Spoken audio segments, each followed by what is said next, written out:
Whenever I sit down to write, the word beauty will tend to rise. Rise like blossoms released underwater by unseen mermaid gardeners. The exquisite rainbow orbs breaking the surface, one after the other.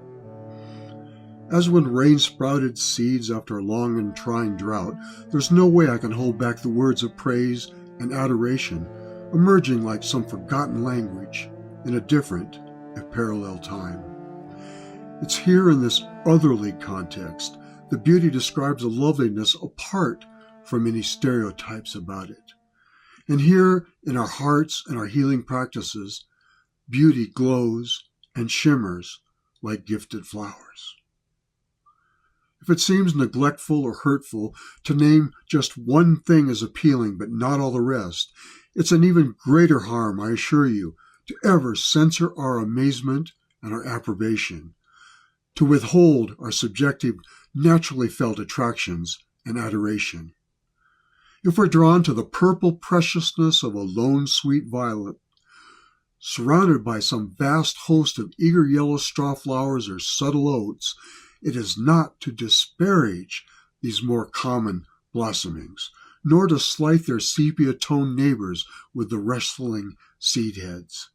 It is, instead, to voice a most personal affection and delight that future generations are invited to read about or to sing.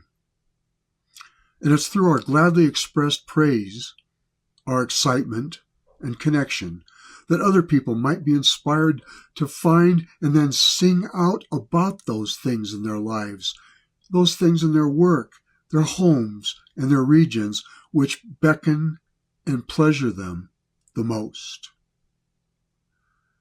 Expressions of beauty, in fact, the very potential for beauty, lies in all things like a winged seed, like a sparkle, when an object or a being is turned just the right way, or a previously unheard tone emanating from deep within.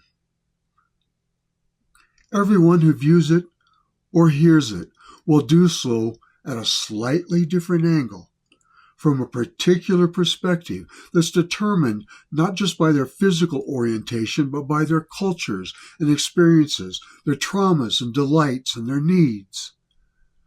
It is thus that not all agree on what is most beautiful, even when we can agree that there are elements of beauty in everything. And so should it be.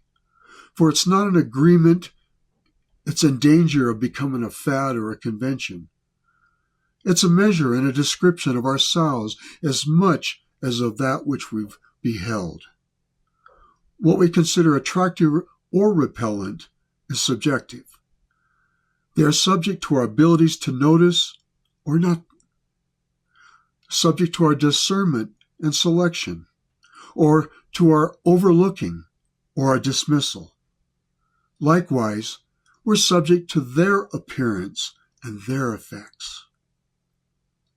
This is not to say that there's no incontrovertible ugliness in the world, the kinds of things that resound like the utterly distasteful ingredients of a recipe for disquiet and disease. As with beauty, examples of this abound, the guarded or the self-assured expressions of prevaricators, most actions that frighten children, oil-soaked beaches after an oil spill, miles of too straight, too colorless template buildings and the wince-worthy neon colors that are sometimes used to dress them up.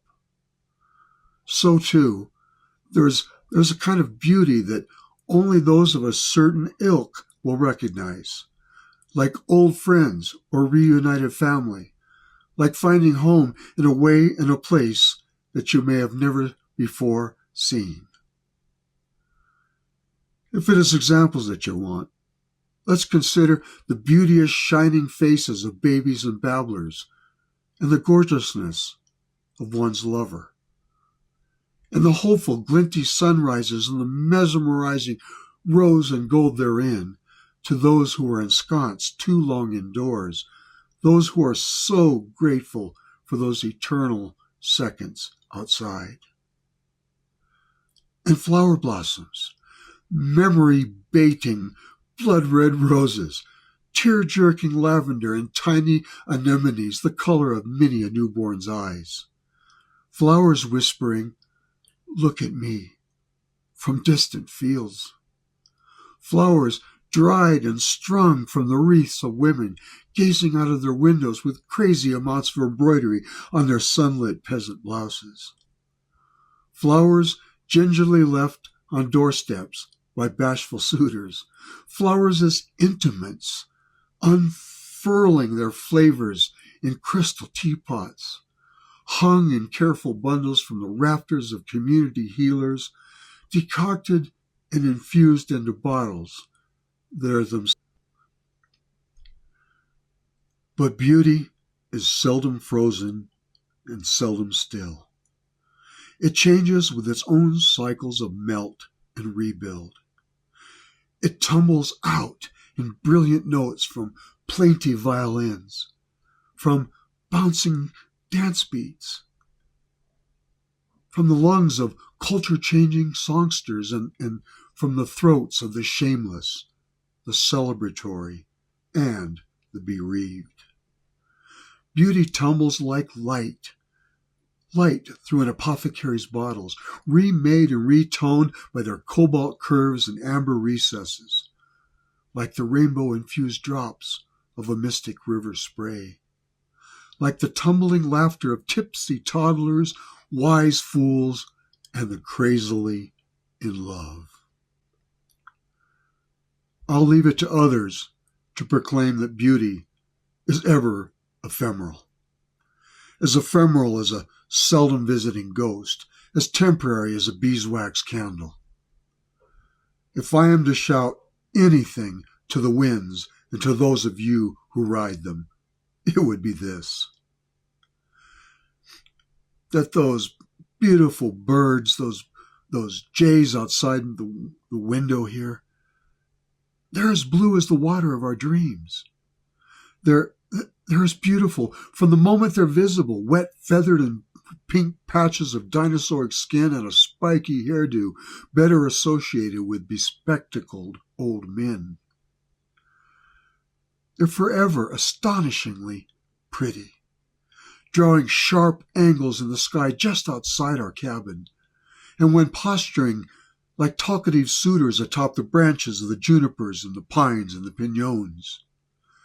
And they're beautiful to me, oh, so beautiful, even when they've perished and have fallen to the earth, hollowed out, feathers unkempt, quieter than church, quieter than those moments after a lover tells us something that's impossible for us to respond to, and perhaps impossible for us to hear.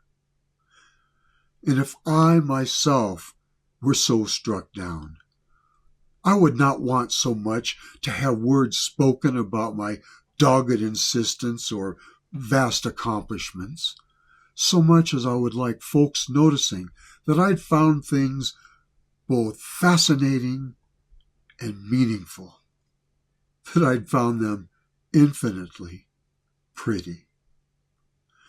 In a world with its share of discomfort and disease, that I recognized and served wellness, that in a time of great distraction and unpleasantries, I found and gave myself fully to the lovely.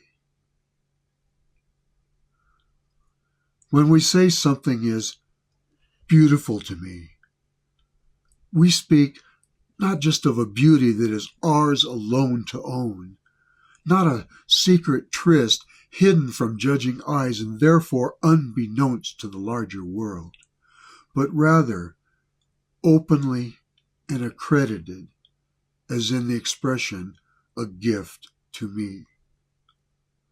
So too can this be a gift to you.